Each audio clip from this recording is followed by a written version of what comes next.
May 21st, 2014 was the day that our lives would never be the same.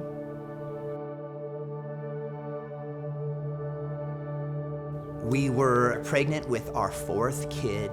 We had been through this 3 times and we were ready for our fourth, and we knew what to expect, and everything was going great with the pregnancy. We were laboring at home and my uterus ruptured. We made a 911 call and an ambulance took me to the hospital, and right away they didn't get a heartbeat.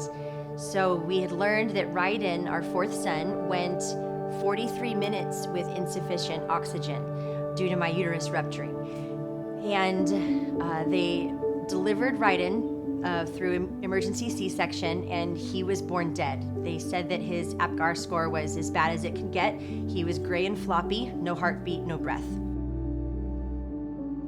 We actually had an MRI done a week or 2 into the NICU stay. He was on life support, and the MRI showed catastrophic brain damage. Our diagnosis was that he would have extremely severe cerebral palsy, that he would have little to no muscle control, and that he likely wouldn't be able to recognize people. So pretty much neurologically blind and even possibly deaf. And that was, of course, the hardest thing for the mom to hear, because as a mom, you just can't wait for your baby to recognize you. And I was told that that likely would never happen. So after a few weeks in the hospital, he was able to start breathing on his own. So we took him home on hospice care, and we dared to love him like he was going to live. And he was progressing miraculously in certain ways until after a few months, he started having seizures. He developed a seizure disorder and started having infantile spasms and regressed to a newborn state pretty much immediately. That was when we met Greg. We had an appointment with Greg actually at a Starbucks. It was so easy, and it was right then when Greg really became family.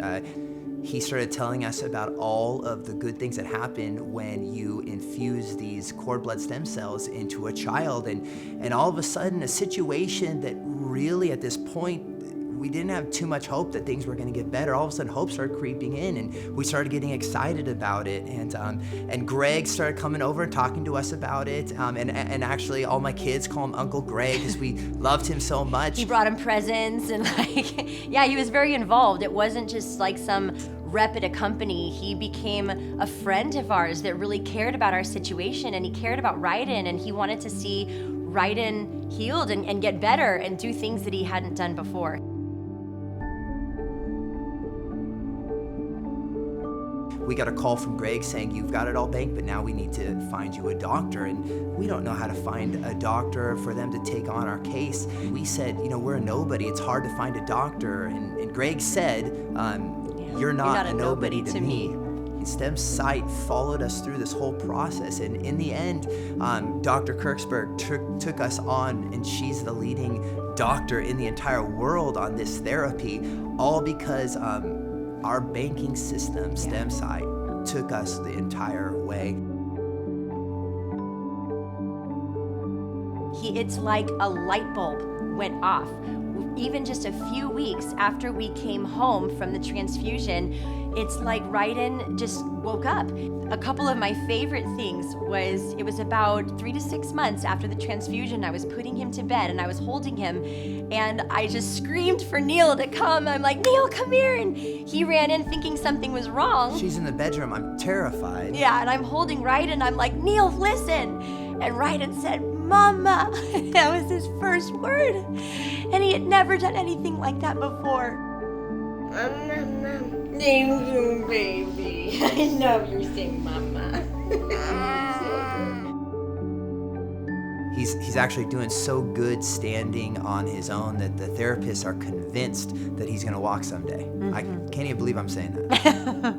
I encourage parents all the time to save the cord blood, because you never know when the unexpected is going to happen. You just pray that you're prepared when it does.